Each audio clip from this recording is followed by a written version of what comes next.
This is Tim Bryce with my column titled, Debriefing, a Lesson for Young People.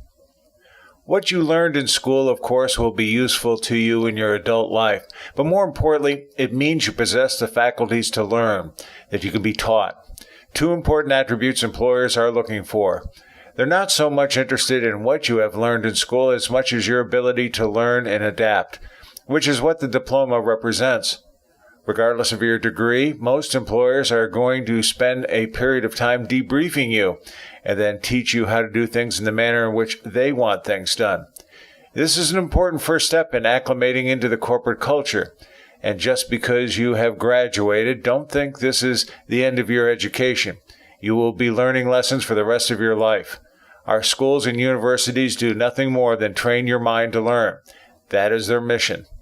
I had a friend who graduated from a trade school in Cincinnati as a machinist.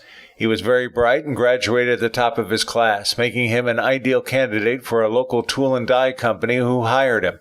Although my friend knew a lot about being a machinist, the company first put him through their in-house school, which taught him their approach to building machines. He later confided that although he was at first skeptical of what he was going to learn, that he thought he had already suitable training, he said what he learned from the company was light years ahead of what he learned in school.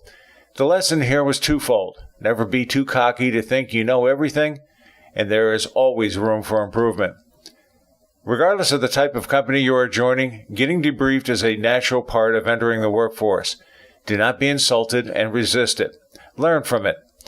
Keep one thing in mind. You are still an unknown quantity to the company, and as such, they want to point you in the right direction in starting your job.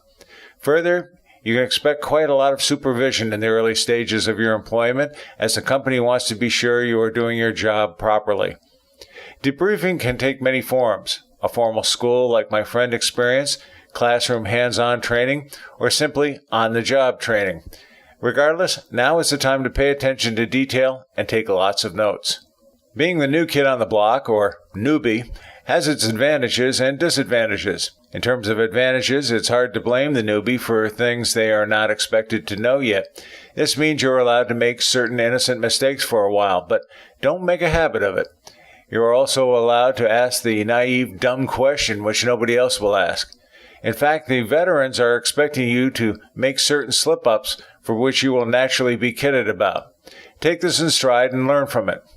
The disadvantages are that you will be given mundane tasks to perform initially, many of which can be called gopher work, such as go for this, go for that.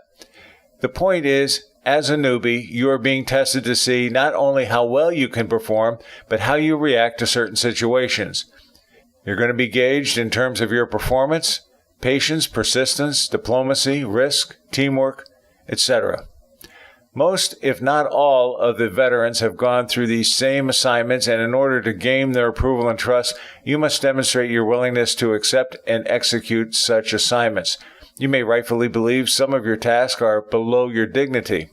Regardless, the best way to rise above this is to simply tackle any job they give you, do it well, do it fast, and do not gripe about it.